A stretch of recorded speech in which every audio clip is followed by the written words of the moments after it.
of the cytosine, the CH3 group, that is methyl group, is attached, which leads to inactivation of tumor suppressor genes. And when these tumor suppressor genes are inactivated, this leads to cancer.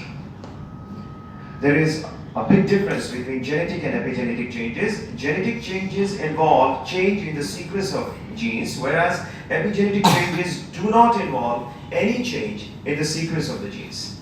It only involves changes like promoter hypermethylation, or there are certain changes which I am going to talk about during my presentation.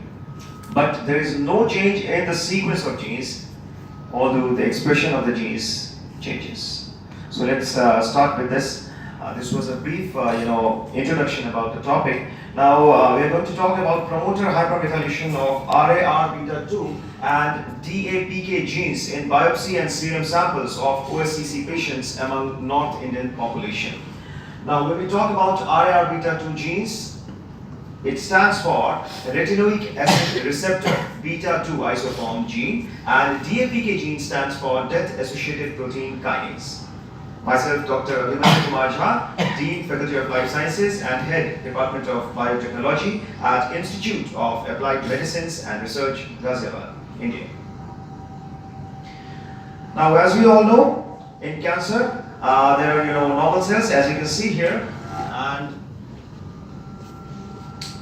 as it is visible, these are normal cells, and the normal cells, during the process of senescence, they are converted to cancer cells after transformation, and there are certain factors involved like OSM, that is oncostatin M factor, whereas TAMs are tumor-associated macrophages, and CAFs are cancer-associated fibroblasts, which are involved during cancer. So you can see in normal cells the tumor suppression is there, whereas in cancer cells transformation leads to metastasis.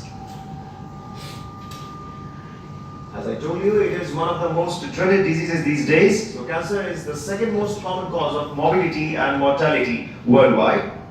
And the number of cancer cases and deaths, if we talk about, according to the available data in 2012, the new cases were supposed to be or reported to be 8 million in less developed regions, whereas in more developed regions, the new cases were reported to be around 6.1 million.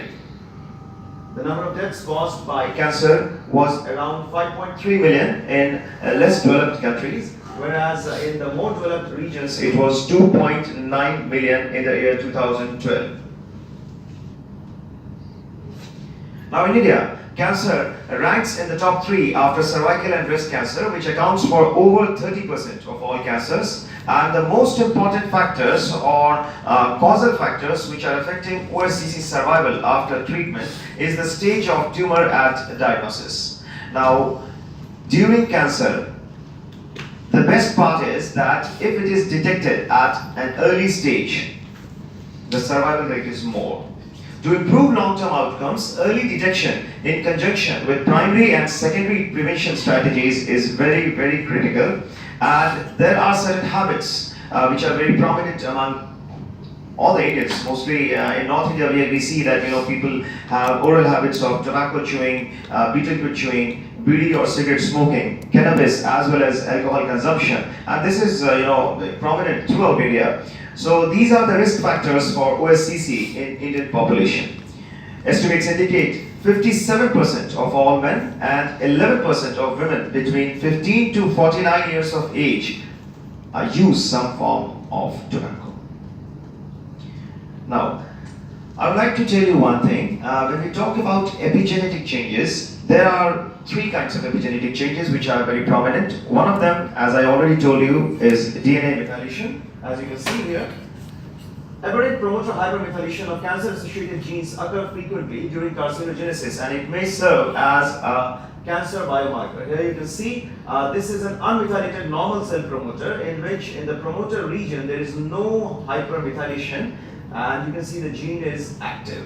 Whereas in case of methylated cancer cell promoters, here you can see the CpG island, which is present in the promoter region, is hypermethylated. Here you can see the gene becomes inactive. So as a result of this inactivation of tumor suppressor genes, the cancer is caused. The other kind of epigenetic changes I was talking about include post-translational modifications at the end terminal of histones, which include acetylation, ubicutylation, methylation, phosphorylation, which contribute to genomic stability as well as DNA damage response and affects the cell cycle checkpoints. The third kind of epigenetic changes involves microRNAs.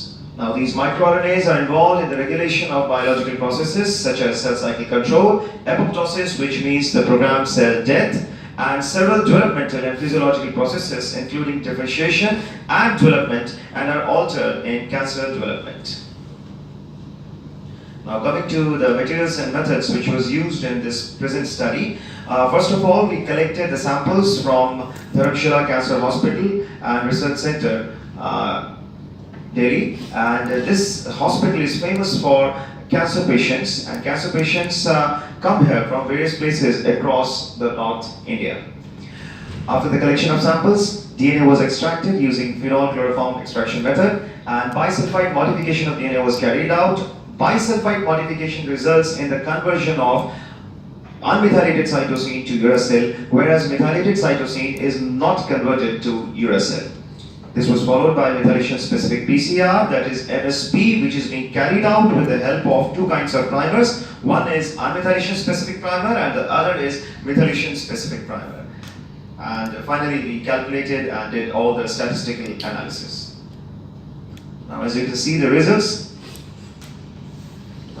This figure shows the isolated DNA from biopsy and serum samples of OSCC patients as well as controls. Lane number 1, 2, 4 shows the DNA of OSCC patients, whereas lane number 5 and 6 represents the DNA of healthy individuals which were taken as control samples.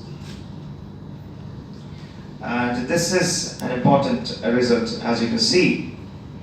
In this figure, you can see this is these bands in lane number 1, lane number 3, and lane number 5. These bands are representing the MSPs, that is methylation specific band of DAPK gene, that is the gene I was talking about, death associated protein kinase gene, in biopsy, blood, and serum samples respectively along with the ladder. In lane number 1 and 2, we run the samples for methylation specific PCR as well as unmethylation specific PCR for biopsy samples. Lane number 3 and 4 for blood samples, and lane number 5 and 6 for serum samples of the same patient. As you can see, the intensity of MSB was higher in case of biopsy samples. It reduced a little bit in case of blood samples, and in case of serum samples, the intensity was reduced a bit more. In case of RR-beta2 gene, again we ran the MSP, that is methylation specific PCR, and we were able to detect the methylation specific band. And here you can see lane number 1 is representing the 100 base pair ladder. Lane number 2 and 3 represents the methylation specific band in biopsy samples of the patients. And lane number 4 and 5 represent the MSB, that is methylation specific band in case of serum samples of the same paired patients. And here you can see in lane number 4 the band is missing. So that's a problem. Sometimes the band is missing in case of serum samples. This is because of the circulating nucleic acid, which is present in less amount in serum samples.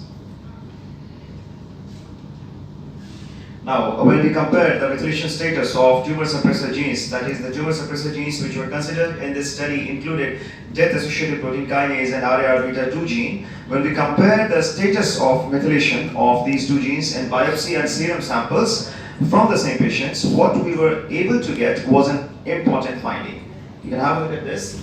The methylation in biopsy and serum samples, as you can see in death-associated protein kinase gene, methylation was detected in 27 samples in biopsy samples I'm talking about, whereas it was detected in 23 serum samples.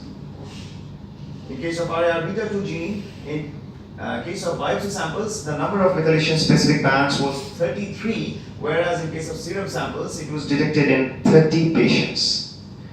We tried to calculate the sensitivity of our method, and we were successful in calculating the sensitivity. You can see this. The sensitivity in case of DAPK gene was 86%. In case of RAR-beta2 gene, the sensitivity was found to be 90%. I'll tell you how we calculated the sensitivity. In the present study, coming to the discussion part, in the present study on 45 samples, 33 is to 30 samples and 27 is to 23 samples showed promoter hypermethylation of RAR beta 2 and death associated protein kinase genes in biopsy is to serum samples respectively. Among the biopsy samples, the percentage of promoter hypermethylation was found to be a little more. It was found to be 73.33% and 60% in case of RAR beta 2 and DAPK genes. Whereas for serum, it was 66.6% and 52% respectively in case of RAR beta 2 and DAPK genes respectively. Now coming to the calculation of sensitivity. Sensitivity of promoter hypermethylation was detected in serum samples as compared to biopsy samples. It was calculated to be greater than 90% and 86% in RAR beta 2 and DAPK genes respectively. You can see the method which was used or the formula which was used to calculate the sensitivity. It was X by Y into 100, where X is number of hypermethylation bands found in serum samples and Y is number of hypermethylation bands found in biopsy samples. Now this gives us an important finding that we can develop a non-invasive technique for diagnosing cancer. We all know that all these hypermethylation of promoter regions of tumor suppressor genes are used as diagnostic biomarkers in various cancers. In different cancers, different kinds of tumor suppressor genes are hypermethylated. Even these changes, these epigenetic changes vary from population to population. Why these vary from population? Because these epigenetic changes are dependent upon the environmental factors as well as the dietary factors. And the dietary factors vary from one place to another. In North India, the dietary factors are different. In South India, it is different. In Western India, it is different. In Northeast, it is different. So coming to the conclusions, I'm just trying to finish it within time. The present study concludes that promoter hypermethylation of RAR beta 2 and DAPK genes in serum samples may be used as the diagnostic biomarker for detection of oral squamous cell carcinoma. And since the sensitivity is higher, this should be used to develop a non-invasive technique for the detection of cancer through epigenetic changes. Although this was a preliminary study, we have carried it out for more than 100 samples right now, and we are going to publish a paper. It has been, selected for getting published in an important journal. So I cannot mention the whole data here, but the thing is that it is very difficult for a patient to give his biopsy. Although it's a kind of very precarious situation in which he has to give his biopsy, because without biopsy the cancer cannot be diagnosed. But the problem is that giving biopsy for cancers like cervical cancer, in which the sample has to be taken out from uterine cervix area, or giving biopsy from the part of your prostate gland or liver or lung or oral cavity, it's very, very difficult. It's very painful also. That's why we try to develop a methodology in which we can find it out whether it is possible to detect these promoter hypermethylation or these epigenetic changes in samples like serum or blood, and we were successful in doing that. And this can be used to develop a non-invasive technique for detection of cancer.